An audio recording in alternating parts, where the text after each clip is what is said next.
Oh yeah, got me one.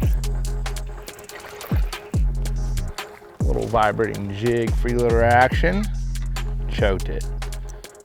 You know, for me, I really like to match up my trailers depending obviously on the color of the vibrating jig. This one right here is, you know, a bluegill imitator on chatterbait and that sungill. I just feel like when they're eating bluegills, it just seems to me, or, you know, sunfish or brim, whatever they are, that sort of combination does a really good job of imitating that and gets some nice fish. So just one thing, little attention to detail like that can definitely get you a couple bites throughout the day that you wouldn't have received. You're throwing a chatterbait, you can cover so much more water, you can be efficient. It's just like whether you're fishing around rock, wood, grass, it gives you, typically this is the bait that I'm gonna be throwing when it comes down to covering water and giving me an understanding of what's really transpiring on this body of water. I can cover it and be efficient. This bait might not be the deal for that day, but I can find and hone in the zone that those fish are really wanting to be at or what they're wanting to do. You know, so say, hey, the bass are on rock, I'm just firing that down the bank. I can cover so much more water than if I was just pitching down that bank. Then all of a sudden I find out, hey, they're on rocky banks. I start to slow down. I go down through there, I start pitching, you know, a creature bait. I start pitching around, and I start generating bites. So like there's search baits, and you hear that all the time, but a chatterbait is probably one of the best, and this combination right here is one of the best search baits that you have in your boat. Got him, there he is.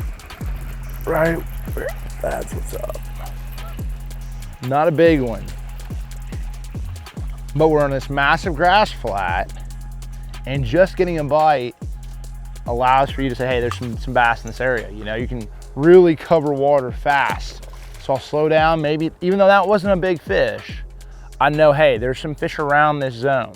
So I might slow down a little bit, drop the power poles a little bit more, make a few casts, because you never know, especially when you're on these grass flats like this, there could be a group of fish sitting on one little spot the size of your boat. So always make the same cast you just caught that fish on, because it can get fun real quick. You know, there's a lot of options as far as trailers out there for a chatterbait, and typically I'm a big fan of a straight, narrow, minnow style trailer. The key is with that, I'll show you why.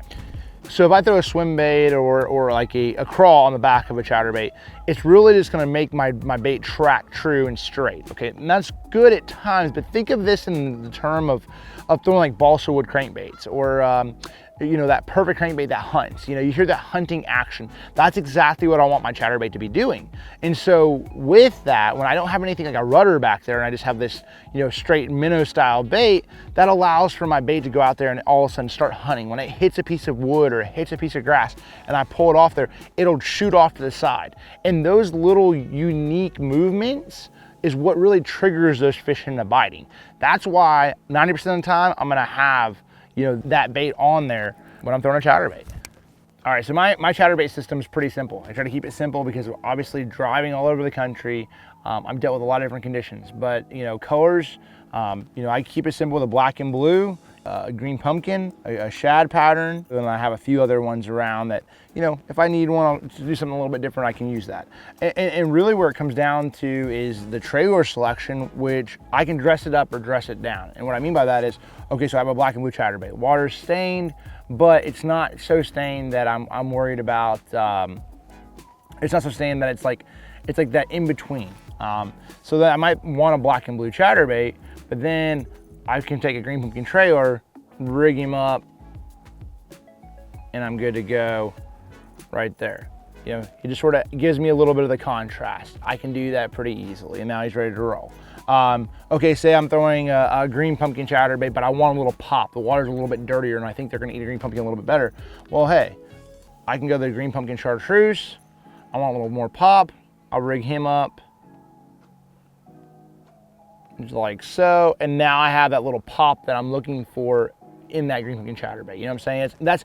That's sort of how I try to set up my system. Or, hey, I got a wider, you know, a shad pattern. If water's a little bit more dirty, I might go with a sight flash, something a little bit more of like the opaque color. But if the water's real clean, I might go with like a gizzard shad, or a green shad, just like this one right here. You know, something that I want to be really subtle, subdued. But that's sort of the mindset I have when I select trailers and I'm selecting colors. I keep it simple, but then I have a lot of different trailers that I can sort of mix and match with those colors to sort of dress them up or dress them down. So right now, you know, I'm sort of in this ditch, and you got to sort of think, I'm looking down at the bottom, I'm looking at how deep it is, there's isolated targets around, there's lily pads out here in front, there's some submerged grass that's sort of growing up in the middle of the ditch. So I'm trying to figure out where exactly they're set up at, you know, and that's sort of allowing me to make these casts and figure if, you know, they're obviously biting fairly well. So I just got to really just, you know, I've had 2 bites super shallow on the inside grass line, and I've had a bite out there actually in that submerged grass. So trying to figure out really where they want to set up at is I'm sort of still trying to figure that part out. So when I go to a new body of water, it's all about efficiency and how fast I can break it down. So for me, obviously, that's always why I have a chatterbait on the front deck. It just is what it is. It's one thing that I can cover water, I can find fish. Oh gosh, that one smoked it. I can find fish pretty fast. And then once I find them, it might or might not be the best bait for the job. So I can sort of switch it up from there. And right now we're getting around a few. So that fish was on a little bit of that. Let me see if he's got a brother on this side. No dice, okay. When selecting the right rod for this application, you know, you want something, to me, a 7.4, 7.6 when you're casting on out here on the grass edges and stuff like that, it is the best, you know, probably length. 17 pounds Subx Advanced Fluorocarbon is the line that I like to throw. You can throw 14 or 15, but I want to have a little bit more. You know, if I'm casting out there and one gets it and I get in a little bit of grass, I can pull that fish out of that grass and not really worry about it. But the big thing though is hook up on a chatterbait is some people have really good luck with it and some people have a tough time with it. And so the biggest thing and piece of advice I can give you if you're having an issue with losing fish, the key is not to set the hook, okay? So you gotta think. When a bass eats a chatterbait, what happens is this. They go up there and they'll grab the whole thing in their mouth, like this. And so when you snap set, okay, if you're a slackliner, you're probably gonna lose some bass on a chatterbait. So if you slackline, what happens is that blade pops up, pops their mouth open, and then you skin hook them or don't hook them at all.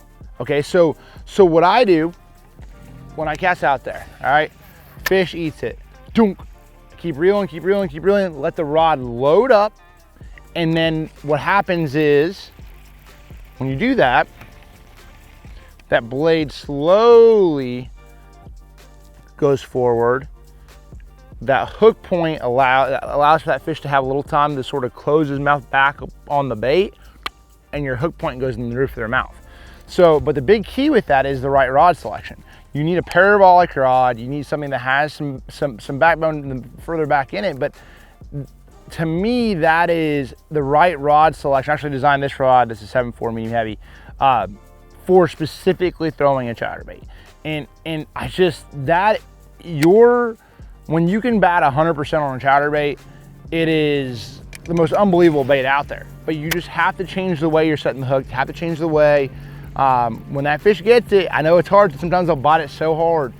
Really take your time, reel into them like a swim bait, and you're gonna have a lot better success with your hook up ratio and your hook to land ratio, that's for sure.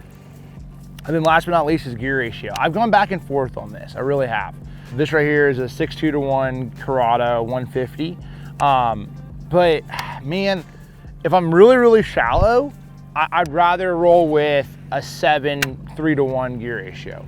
If I'm out deeper, I wanna keep that bait down there. I have a tendency to reel fast and wanna cover a lot of water, you guys know me. And so then I try to go to a 6.2 in those scenarios. If I'm out there on a big grass flat and I'm fishing 8-foot water or deeper, or 4 foot or deeper, sometimes I'll throw that 1/2 ounce and I'll use that 6.2 to 1 gear ratio. It allows me to slow myself down.